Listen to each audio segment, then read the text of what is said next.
اس وقت ہم موجود ہیں ٹریننگ ورکشاپ آن سوسائڈ پریونشن میں، اور اس وقت ہمارے ساتھ ڈاکٹر نازش عمران صاحبہ موجود ہیں جو کہ چلڈرن سائیکاٹرسٹ ہیں اور پاکستان کی نامور سائیکاٹرسٹ ہیں. ایک بہت بڑا نام ہے. ہماری خوش قسمتی ہے کہ وہ ہمارے ساتھ موجود ہیں. السلام علیکم ڈاکٹر صاحب. وعلیکم السلام، بہت بہت شکریہ جی.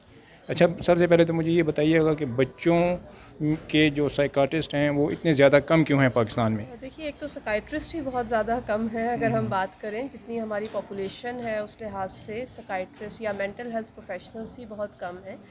باقی سب اسپیشلٹیز میں انکلوڈنگ چائلڈ سکائٹری میں لوگ اس لیے کم ہیں کہ ابھی تک پاکستان میں اس کی ٹریننگ نہیں تھی. اس لیے باہر سے جن لوگوں نے ٹریننگ کی، کچھ لوگ آئے، کچھ لوگ رکے، کچھ لوگ واپس باہر چلے گئے. پچھلے سال جو ہے وہ پاکستان میں بھی چائلڈ سکائٹری کی ٹریننگ سٹارٹ ہو گئی ہے. تو ہم امید کرتے ہیں کہ یہ فردر 2 سال کی جو ٹریننگ ہوگی جس میں سکائٹرسٹ آ رہے ہیں، تو اگلے چند سالوں میں ہمارے پاس ایٹ لیسٹ ابھی جتنی تعداد ہے چائلڈ سکائٹرسٹ کی اس سے بڑھے گی. لیکن ظاہری بات ہے دنیا بھر میں ہی سکائٹرسٹ اور چائلڈ سکائٹرسٹ کی کمی ہے، تو جتنی ضرورت ہے اتنے تو نہیں ہوں گے. لیکن بہرحال امید ہے کہ وتھ ٹریننگ انشاءاللہ اگلے سالوں میں صورتحال بہتر. ڈاکٹر صاحب، بطور سائیکاٹرسٹ آپ کیا سمجھتی ہیں کہ ایک بچے کی جو شخصیت ہے وہ کتنے سال کی عمر میں مکمل ہو جاتی ہے؟ دیکھیے، شخصیت کے تو مختلف پہلو چلتے رہتے ہیں. کچھ جینیٹک فیکٹرز ہوتے ہیں، فیملی ہسٹری، پھر بچے کا اپنا ٹیمپرامنٹ ہوتا ہے. اسی طرح سے گھر کا ماحول، پیرنٹنگ، بچے کے اسکول کے ایکسپیرینسز، جس معاشرے میں وہ پل بڑھ رہا ہے، یہ تمام چیزیں بچے کی شخصیت کو موڈیفائی کرتی رہتی ہیں.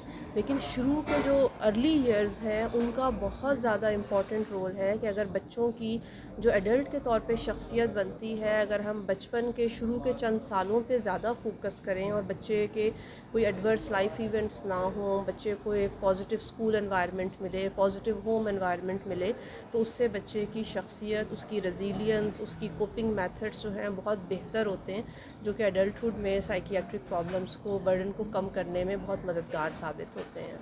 جی، میڈم کچھ چیزیں جو ہے بچہ اپنی نیچر سے سیکھتا ہے اور کچھ نرچر سے ہاں سیکھتا ہے. جی اس بارے میں کچھ بتائیے گا. جی بالکل. دیکھیں، اگر فیملی ہسٹری کسی میں سائیکیاٹرک النس کی ہے یا ملٹیپل اور کچھ فیملیز ہسٹری ہوتی ہیں، جینیٹک رسک ہوتے ہیں، تو سائیکیاٹرک النس میں بھی جو ہے جینیٹک رسک بچہ اس کے ساتھ ہی پیدا ہوتا ہے. تو وہ فیکٹرز تو نیچر کے جو ہیں وہ آلریڈی ہیں. البتہ جتنی بھی ذہنی مسائل ہیں ان میں صرف نیچر ایکسپلین نہیں کر پاتی.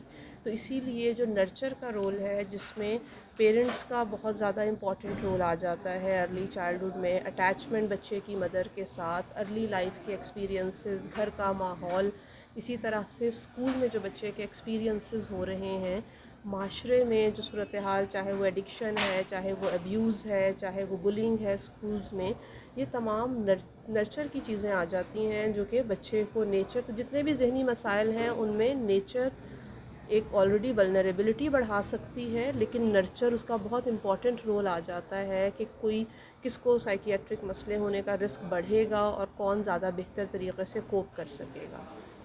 جی، آپ کی میڈیکل لائف میں کبھی کوئی ایسا کیس آیا ہے جس میں کسی بچے نے سوسائڈل اٹیمپٹ کی ہو؟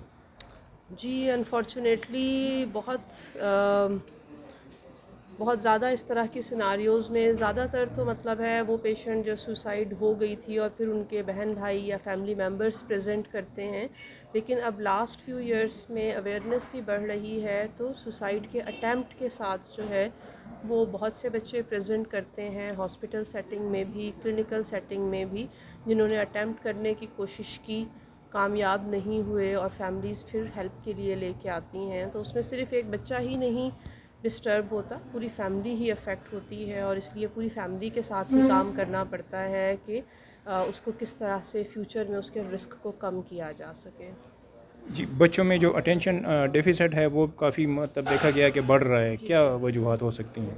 دیکھیے، بچوں میں مختلف ڈیولپمنٹل پرابلمس ہی بڑھ رہے ہیں، جن میں آٹزم کا بھی ہم ریٹ دیکھ رہے ہیں کہ پاکستان میں بہت بڑھ رہا ہے. اس طرح سے اٹینشن ڈیفیسٹ کی بہت سی وجوہات ہو سکتی ہیں. ایک تو ہے کہ ڈیولپمنٹل پرابلم ہوتا ہے جس کو ہم ADHD کہتے ہیں، اٹینشن ڈیفیسٹ ہائپر ایکٹیویٹی ڈس آرڈر.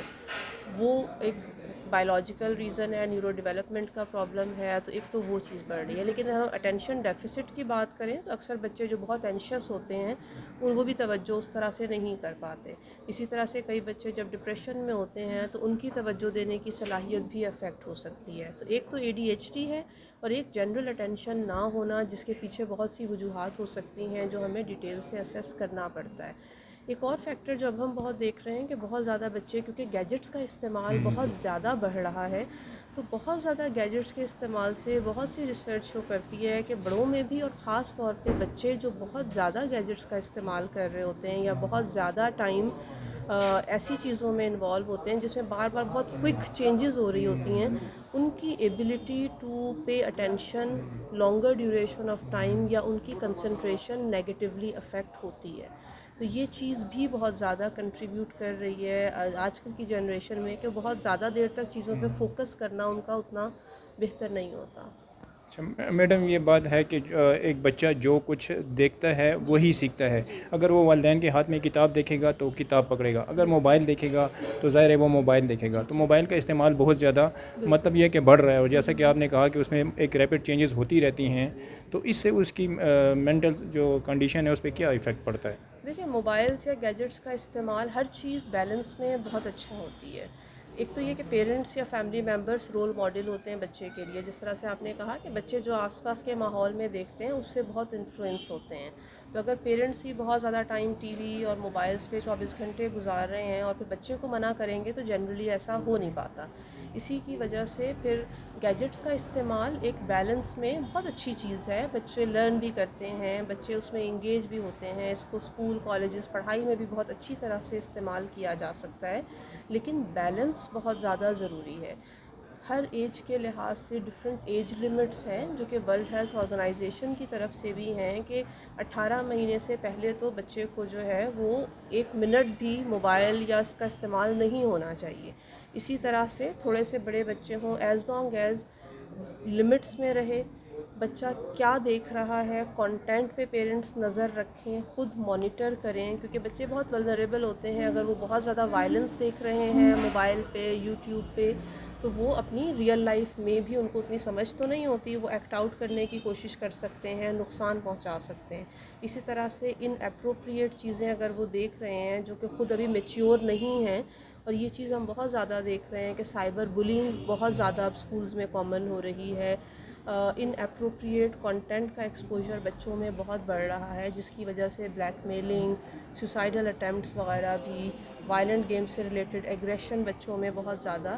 لیکن یہ فیکٹرز آئسولیشن میں نہیں ہوتے. صحیح. یہ گیجٹس کا بہت نیگیٹو افیکٹ بھی ہو سکتا ہے، پازیٹیو بھی پازیٹیو فائدہ افیکٹ بھی ہو ہے، سکتا ہے. لیکن یہ تمام چیزیں ہوم انوائرمنٹ اور پیرنٹنگ سے بہت انٹر لنکڈ ہیں. تو اس لیے صحیح طریقے سے استعمال کیا جائے تو it's a very very good tool. Useful. لیکن اگر مانیٹرنگ نہیں ہو، بچوں کو آپ دیکھیں، بچوں کو آپ شاپنگ مال لے کے جاتے ہیں تو بچوں کو آپ چھوڑ تو نہیں دیتے نا کہ جہاں بچہ جائے، لیکن انفارچونیٹلی پیرنٹس گیجٹس دے دیتے ہیں، بچوں کو سمجھاتے نہیں ہیں کہ یہ رسک ہو سکتے ہیں، یہ پرابلمز آ سکتے ہیں، اور کس طرح سے ان کو مانیٹر کرنا ہے جب تک بچے خود اس قابل نہ ہو سکیں کہ صحیح غلط میں تمیز کر سکیں. اچھا میڈم، لاسٹ کویشچن یہ ہے کہ عام طور پہ یہ دیکھا گیا ہے کہ والدین جب فیل کرتے ہیں کہ ان کے بچے میں کوئی ایسی ذہنی بیماری پائی جاتی ہے یا وہ صحیح طریقے سے بڑا ہونے کے باوجود بھی بول نہیں پاتا، تو ایون دین وہ اس کو ڈاکٹر کے پاس یا کسی سائیکاٹرسٹ کے پاس لے جانے سے گریز کرتے ہیں. کیا یہ وہ جی دیکھیے، اس میں وہی اسٹگما بہت زیادہ ہے سوسائٹی میں. تو جنرلی سائیکائٹرسٹ یا سائیکالوجسٹ کے پاس جنرلی جو کانسیپٹ جنرلی سوسائٹی میں ہوتا ہے کہ جی کوئی پاگل ہو تو سائیکائٹرسٹ یا مینٹل ہیلتھ پروفیشنلس کے پاس جاتا ہے. تو اس لیے بعض اوقات ایک تو بچے پیرنٹس آئیڈینٹیفائی ہی نہیں کر پاتے کہ کوئی ذہنی مسئلہ ہے. اکثر بچہ اگر پڑھائی میں فیل ہو رہا ہے تو کہ جان بوجھ کے نہیں پڑھ رہا، توجہ نہیں کر رہا، حالانکہ ہو سکتا ہے کہ وہ ڈپریسڈ ہو سکتا ہے اس میں کوئی اور مسئلہ بھی ہو جس کی وجہ سے وہ پڑھائی میں اس کے گریڈز کم آ رہے ہیں. تو اکثر صورتحال کافی بڑھ چکی ہوتی ہے جب پیرنٹس ریئلائز کرتے ہیں کہ شاید انہیں کنسلٹ کرنے کی ضرورت ہے. اور اس میں بھی پھر ریلکٹنس بہت ہوتی ہے کہ اگر ہم مینٹل ہیلتھ پروفیشنلس کے پاس جائیں گے تو لوگ کیا کہیں گے یا خاندان والے کیا کہیں گے، لوگوں کو پتہ نہ چلے، اسکول کو پتہ نہ چلے کہ ہم ہیلپ لے رہے ہیں. تو اسی لیے اسٹگما کو ایڈریس کرنا سوسائٹی میں بہت زیادہ ضروری ہے. اور ہم صرف النس کی جگہ اگر ہم پازیٹیو مینٹل ہیلتھ پہ بات کریں کہ کس طرح سے ہم بچوں کی گرومنگ زیادہ کر سکتے ہیں، کس طرح سے ہم بچوں کے کوپنگ سکلز بہتر کر سکتے ہیں تاکہ وہ لائف میں ایک پروڈکٹیو پرسن بن سکیں، تو ہمیں صرف النس سے ہٹ کے پازیٹیو مینٹل ہیلتھ پہ اگر فوکس کریں گے تو وہ اسٹگما زیادہ، لوگ اس کو ایکسیپٹیبلٹی سوسائٹی میں زیادہ ہوگی، اور لوگ شدت میں آنے سے پہلے مسئلے کو اگر ارلی سٹیج پہ آئیڈینٹیفائی کر لیں تو جلدی ہیلپ سے جو ہے وہ چیزیں بہتر ہو سکتی ہیں۔